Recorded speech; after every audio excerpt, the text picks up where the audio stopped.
BFBS Forces News join KFOR patrols in the north of Kosovo. We're here to create a safe and secure environment for the people in Kosovo and the people of Kosovo. Our job, fly and fight from the home base, and we've got to be able to do that in whatever conditions. This training is mutually beneficial to both sides. For the riflemen themselves, it's about getting that valuable training in the desert. At the heart of Lympstone Parade Square, the King's Squad, and there could be no more special guest of honour than His Majesty the King. And whilst I'm not moving the controls at all, I can certainly learn from what I'm seeing as to how a manoeuvre should be flown.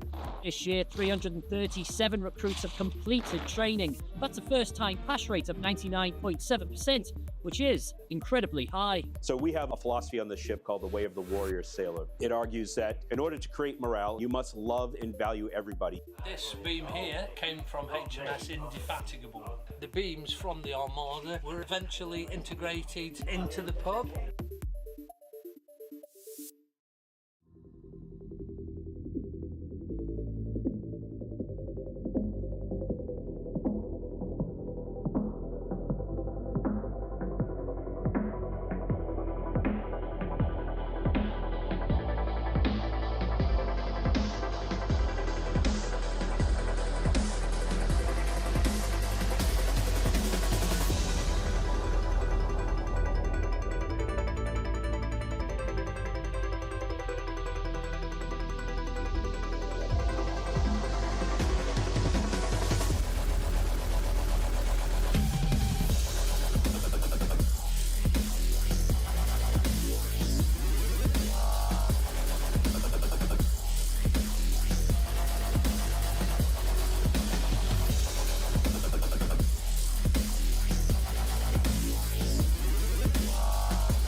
At BFBS Creative, we are creative storytellers. We are specialists in unravelling the untold, even from the most difficult locations. We help you reach the audiences you need to reach. From documentary interviews to addressing communication hurdles and crafting your content strategy, we can do it all. We thrive in the toughest environments, ensuring your stories are told brilliantly.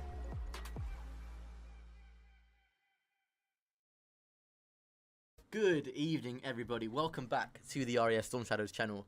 I am once again joined by the immeasurably enthusiastic Roman in the commentary box this evening, Roman. And as you can see on your screens there, it is the RAF Storm Shadows taking on the Army Esports side. A fascinating insight into what we might come to expect in the inter-services. But for tonight, it's the Armed Forces Dungeon League.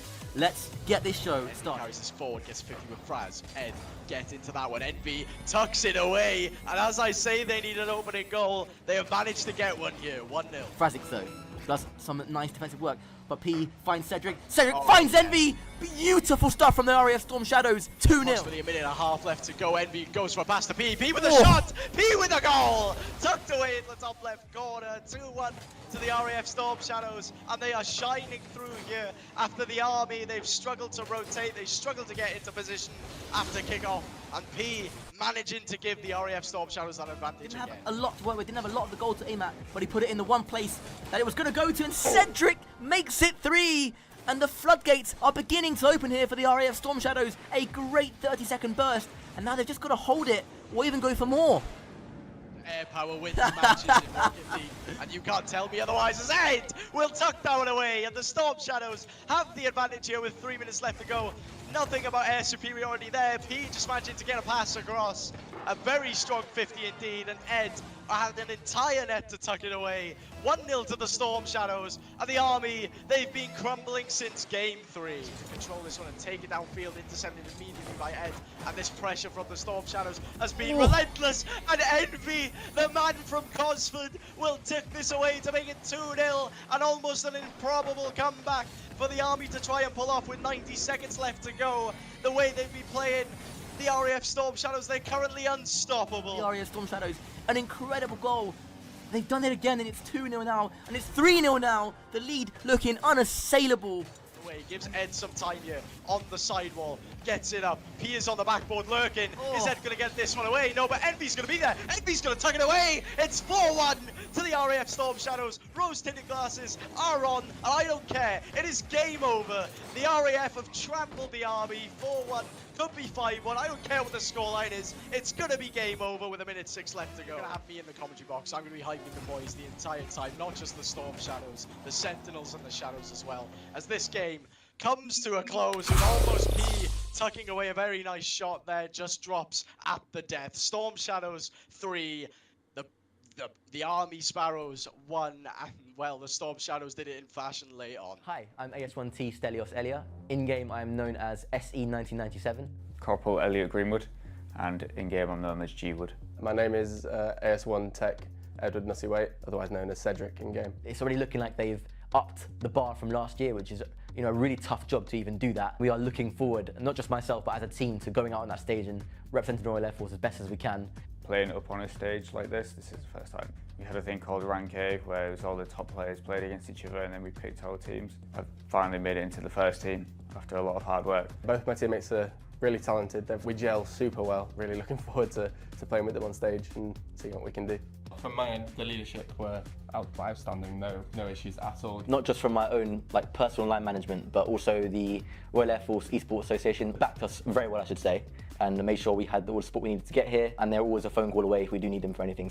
Really excited to play Coast Guard. It'll be closer than everyone thinks after playing them. We think we stand a bit of a fighting chance. The second Air Force team, emphasis on second there. We're a solid team, three really good players who could do some damage for sure. Although we are in different forces across NATO, we are colleagues, so it's nice to meet them in person and just have a laugh and play against them and hopefully beat them as well. You ready? AFG, you're washed. Coast Guard, you ain't as good as you think you are. We're coming for you. Space Force, stick to mini golf. We're going to win it. No, we're not. We're going to win it. We're going all the way. I thought it was good until I saw them play. The Americans will never hear the end of it if we end up winning somehow. Look, I'll shake on it. You know me, I don't drink. I will drink heavily if we win. That the pressure put down. Stelios with no boost thrown into the corner will be wildly out of position. G-Wood needs to put it to the air. Don't go towards net on this one. Instead, Cedric go for the double touch. It's a beautiful finisher. 19 seconds into OT, and the RAF already going to match point. That's right, boys. Once again, I'm joined alongside none other than Stelios. Stelios, at the very start of that match, you pointed out the fact that the strategy was aggression, was confidence. Do you personally feel like you guys delivered on all fronts? Yeah, it was a series that we just stuck to the plan and executed it to perfection. I felt really good myself. I felt the other boys also played their part individually, and then we executed the plan as a team together. It was almost perfection, which means we've got to live up to that in the next round as well. So we can't just rest on our laurels. We've got to take it forward. Well, for you personally, you were the first one to score goals across, I think, 2 or 3 of those matches that we saw there as well. Was that part of the game plan for you to be the force of nature, as it were, in this matchup? I'm certainly a force of nature, but usually not in front of goal. It's usually Cedric or G-Wood that are bagging the goals when it counts. However, the way we're set up is, it doesn't matter who has the chance to score. It could be any one of us. The way we play, we create spaces for anyone to score. And it just so happened that it was me that was in the prime position to put it in the back of the net, and thankfully I did.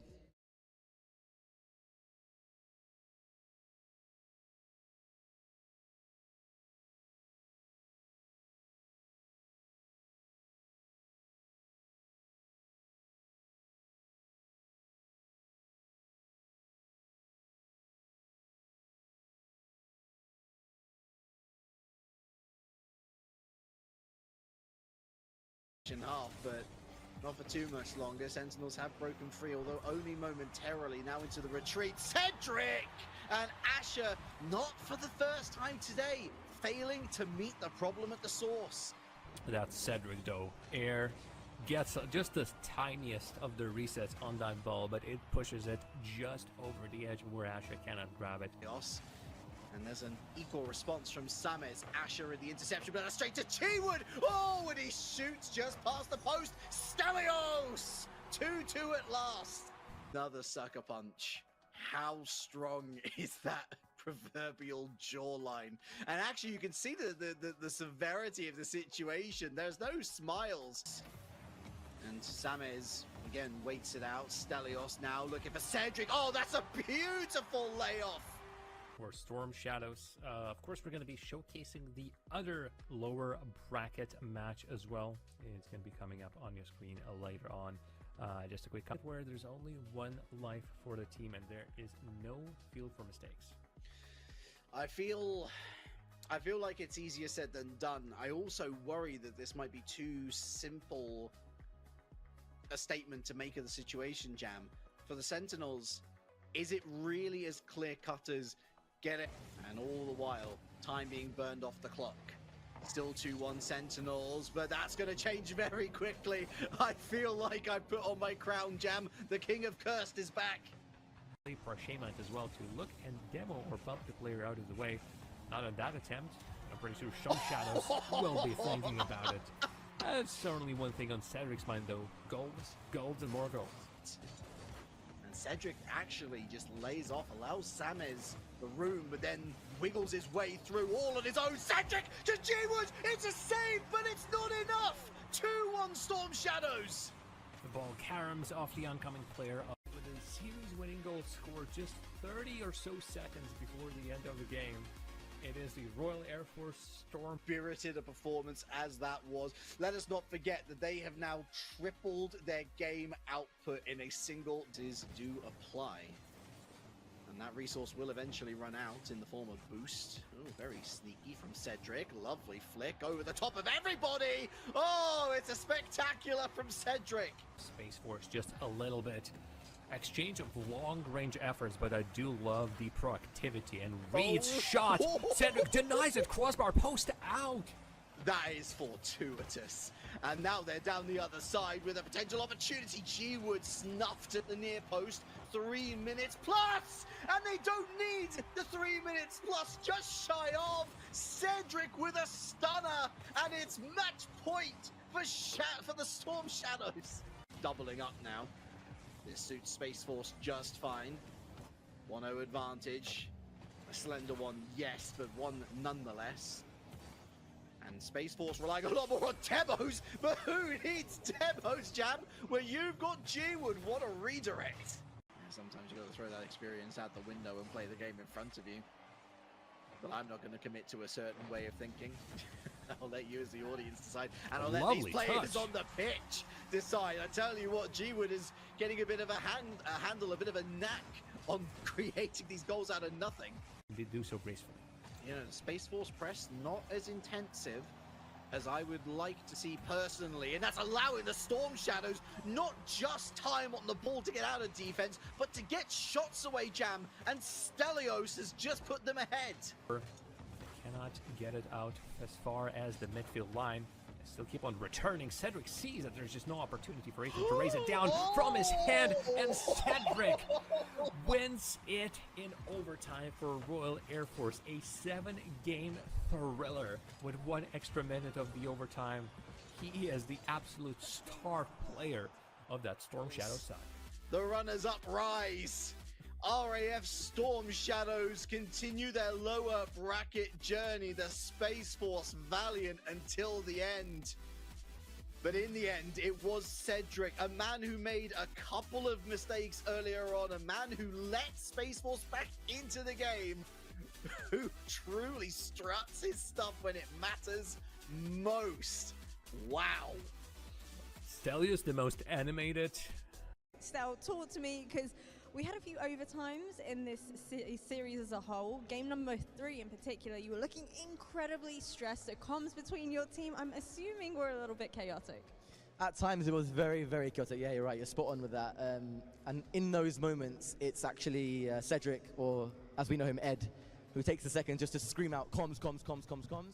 Good afternoon, everybody. Welcome back to the RAF Storm Shadows channel. We bring you one more evening of Rocket League action. It has been a while, by the way, so I hope you have all been doing well.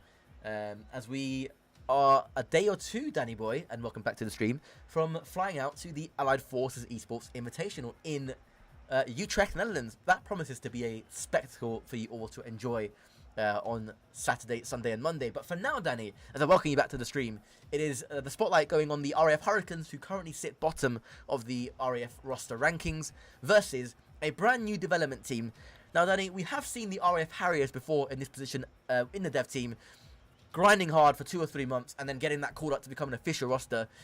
This team today that consists of Finn, I don't know how to say his name exactly, Uvrix maybe, and of course Last, who we've seen for a while now. They're a determined side, and this is the start of their journey to become an official roster potentially. Potentially so here, and there's a lot to go across here. I don't want to have a tip backs already here, but correct me if I'm wrong here. Isn't the Hurricanes second last? I thought the Mustangs were sitting bottom on a technicality. I'll need to verify it, but I'm pretty sure because Hurricanes haven't been able to fulfill the fixture, they are now last. I will double check, because that's a good point. I need to see if there has been arrangements made by the captains before updating the leaderboards. I will double check, but that is how I see it at the moment, based off what I've seen. Again, I could be wrong. No, it's just one of those ones there. I know I was winding up Jerome as I normally do before every sort of broadcast and say you're still last in the league table. So I can't even say that anymore. But you sit here and talk about not being last. Well, quite literally the player and name that you've been sort of mentioning around here. Have seen around. Have actually. What was the uniqueness of it? We sat here and talked about this a year ago at this point about BFBS and how the growth and everything else. A few of the players actually from the development has actually sort of came from that side of sort of the connection where the pool of players have came from, Stella, as you rightly know. So it's unusual because I think this is the first time we can say that this is not an RAF team outright. It wasn't came from the community itself. It has branches in it for the first time ever. Has this element to go against the likes of the Hurricanes, who is a true outright blue, so to speak. Pretty spot on, Danny, as always, and this is the start of their journey. They can do it. They've seen that. There are teams before them that have done it. The RF Harriers now an official roster, which obviously they didn't start off that way, and they worked through it and they got it. And this is the first chance for the dev team to get experience on stream. And it's, to be honest with you, Danny, a pretty harsh way to do it against the RF Hurricanes, who may be last/second last in the rankings, but still boast a very solid roster indeed, as JDS goes up, beats one already, and will there be a Yang to fly in and score? There won't be, but JDS bags the first goal of the series, and this best of 5 is underway. It certainly is, and when you're sort of the established team in quotations, you just want to just thump a couple of quick goals in and sort of settle it down here. But what I would like to normally sit here and say is, especially with the new side coming into it, is, that opening minute, don't concede, set your sort of defences up here and just be consistent. That's what they've got to do here for the opening minutes. And they haven't been able to keep the Hurricanes out. That's a nice touch from Alex, but only as far as Finn, whose shot on goal saved well by Yang. Thoughts on Yang as a player, says Bosch_G.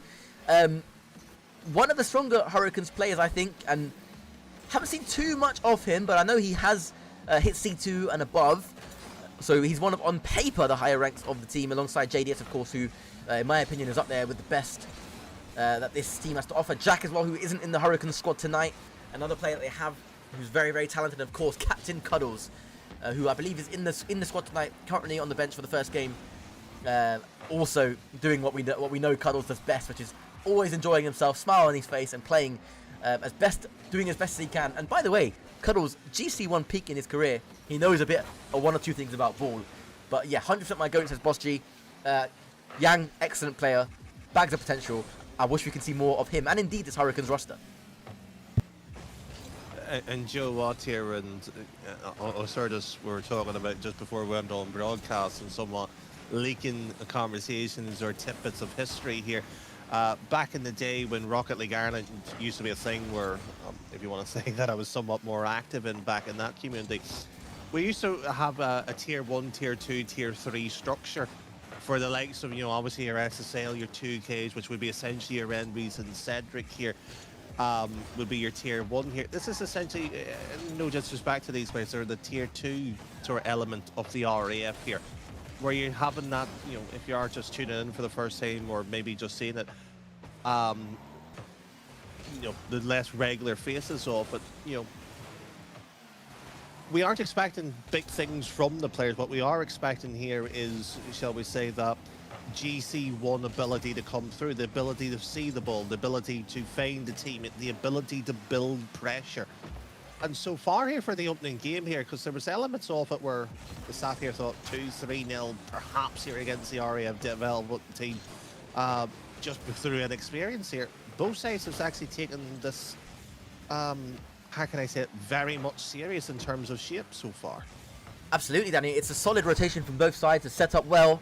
Not much in the way of attacking opportunities for either side. And Hurricanes, for all the pressure that they are getting, they're unable to craft many chances at the moment. And for the dev team, well, they'll be delighted with how things have gone so far. They maybe even have a chance here at goal, and it's Uvrix. It's a good bump from him as well. Yang will play the ball here. Up he goes. One touch, two touch, infield. Can't think get that he can, and just palms it away to the side. Good defending by the RAF dev team. Decent so far here, and if you are watching the World Cup, I mean, Spain was a slight upset surprise in terms of what they produced moments ago here, and I think the dev team is learning a few things from a 40-year-old goalkeeper in terms of a few brilliant stops here and there. But what is going to be difficult, or the challenge, shall we say, here, and it's also what frustrates me, especially when I see younger teams, is that they want to play fancy, they want to play the air dribbles as Alex puts one through in here, and mechanically they don't have it in their bag of tools trick. So why not just bang the ball long here and just play the old-fashioned, chase? Because that's what's needed here. They'll be going through a lot in their heads as well, being their first game on stream. It's not an easy thing to do by any stretch of the imagination for any player, let alone a development team coming into this community. As unfortunately the save attempt didn't come through, and JDS extends the lead for the RF Hurricanes, who have now opened up their wings a little bit. Finn that time could only see the ball into the back of his own net. Good opportunity for a save. Didn't quite pull it off. And the dev team, after being a little bit stubborn for 2 or 3 minutes, eventually broken down. And I think that is game set and match for game 1, of course. Still plenty of time in the series. It is best of 5 this evening, not best of 7. The usual show match format. And that is not to overexpose this development side and just give them a taste of what it's like to play on stream against competitive RAF opposition and whet their appetites for what could be a future run for them, as Yang sets that one high. JDS follows it up off the goal mouth, and it's scrambled away. Alex puts it away for 4, and the Hurricanes off to the perfect start. Well, you just need to cast your mind back, sure, up 3-4 years ago when it was the old Noir roster at the time, when you had the grey man rattling around. I mean, he was a bit younger back then, as we rightly know still, but at that time here, they were the weakest sides. And speaking about being a, just in quotations, weak side, last fires a bullet right through. And there is a moment of history right there for this dev team. They have got their first ever goal as a roster on a stream. And it is Last who claims that historic right. And can they push on now? Even with it being a kickoff, can they push on? And as Finn goes for a musty flick out of nowhere, and he's pulled it off, and he may be champ or low champ or whatever his rank may be, or even diamond, I'm not actually sure, but he's just pulled off a mechanic that I, at 5,000 hours and GC2, almost G3 peak, had never been able to do. Do you want me to make you feel somewhat better? Yes, please. I went over 10,000 hours in this game, plus SARP, and I've hit it 1,900 in the last, 4 or 5 weeks ago, and I still can't hit it. By the way, worth mentioning, congratulations on that 900 peak, by the way. That's impressive stuff. Thank you for a man that has been retired from the competitive scene, who will be dusting the controller on as a sub actually tomorrow for RSC, so I'm playing at the top tier once again, so there's a surprise. So if you want an embarrassment, you can go and watch that tomorrow. I'll be tuning in. To be fair, for us travelling to the AFEI in the Netherlands in the next couple of days, it's going to be a very early night tomorrow, and early start, waking up at 3 AM to start a travel day. That is going to be absolutely rough. But if you're playing any day after Tuesday, I'll be tuning in to watch, as I'm sure there'll be people in the chat watching. Dev team got this, says Blink. Just having a game to feel it out and settle the nerves. I don't disagree with you at all. I do not disagree with you at all. I think that's a fair assessment. They got a goal at the end as well, and a way to fuel themselves slowly into the game. Now, Danny, as you quite rightly stated before, not conceding early here is going to be a big part of a potential comeback here for the dev team. if possible, can we pause here? There's only 5 players on the pitch here. Okay. Is there 5 players on the pitch? Well, on my screen there's 5, and there's a ghost player. Oh, for me, we're gonna restart that. That's a UI bug. We're gonna quickly just restart that for you real quick. Yeah. Weird one. Never seen that before. Yeah, it's the first time that I had it, and first time you know, if there's always that issue, it might need that bit of fix here, and hopefully we'll have all 5 players, or all 6, I should say correctly. But Joe, funny enough, when I will sit here, because it's been quite famous, and I coach quite a lot of Dutch players within the scene itself here. Mentioned that you're going to Utrecht in terms of that there. They spent 2 weeks trying to correct me how to pronounce it and give up. We're saying it's technically wrong. Go on, educate me. Oh, I would love to, but I can't get the noise correct. I thought it was Utrecht. There's a wee bit more of a harder behind it. Utrecht. Yeah. Only God knows if we're getting that right. Speaking of Dutch players, we are linking up with Mike Boy out there, who is a player that I've coached this season in RCS. Having a little catch up, having a little look out to the future for him, see what his plans are for RCS, the last chance qualifier, of course, which will be nice as well. The Rockety community is great, is what I'm trying to say. Well, I don't fully disagree. I mean, if anybody doesn't know, Mike Boy multiple times represented the Netherlands in the FIFA World Cup back in 24-25, wasn't this year. Was actually doing a Dutch LAN no more than about 2-3 weeks ago for the Dutch FA, actually in the Utrecht building for the FA of the Netherlands, where it was a 2.5K event, as that's the second goal gets run in by Alex. So Mike Boy's got a historic career, and it's nice to see him, shall we say, dipping in the toes of the RAF community. Yeah, it was a bizarre thing to be able to coach him, to be honest. It was a really bizarre thing, and it came seemingly out of nowhere, but we made a great regional 5 and 6 together, along with, of course, with Plugo and Smashy, and now he moves on, but we will be meeting with him, catching up. And the fun fact, he did actually play one of the FIFA E qualifiers. He played qualifier 1 for the Netherlands, because I believe it was Justus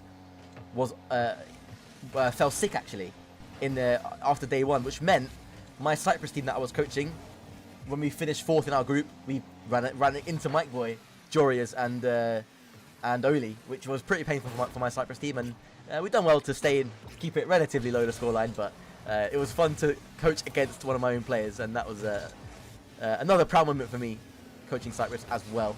As the dev team looking to fight back. Sorry, we've deviated a little bit, as the dev team are trying to get an ounce of momentum or pressure, but they are struggling right now after some moments of brilliance, some moments of flashes, but nothing of real value, real pressure able to be achieved just yet for this dev side. But they're growing into it slowly, no doubt. They certainly are, and people might find this sort of a, you want to call it a bit of an oxymoron, or just necessarily just sounds wrong here, but a quiet game's not necessarily the worst thing. Necessarily not doing anything flashy, not being scored or not being passed on, where you can just see the ball being shuttled left to right here. It shows that they're at least aware of the situation, dealing with the threats that are appearing, not overtly exerting themselves on panic, and so far only conceding the 2 goals hasn't been too bad. I'm just finding it somewhat funny here. You're talking about Mike Boy, though, in the Netherlands, as that ball just runs slightly too wide. His former player, as the one you just mentioned there, Justus, was on Team Liquid as a sub back in the day, to the building that you'll be attending to, the organisation, shall we say. I was probably most famous for doing commentary for over 2 and a bit years, so I'm still envious that I'm not going to it. So do I, not to be honest. Well, that's a debate for another day. But last puts it central. Yang able to clear. Dev team holding well here, holding that third goal relatively well, putting some pressure on their own now, beginning to step a little bit further inside the Hurricanes' half. There is a chance, a bit of hesitation from Muvrix. Saw he couldn't get it. There's a double commit. Got to communicate a little bit better there. Up goes Alex with the shot, and it's a good save by Finn, who keeps the dev team out of danger. Cuddles now, of course, on the pitch as well. Captain Cuddles for the RF Hurricanes. Always a pleasure seeing him doing his thing on the pitch.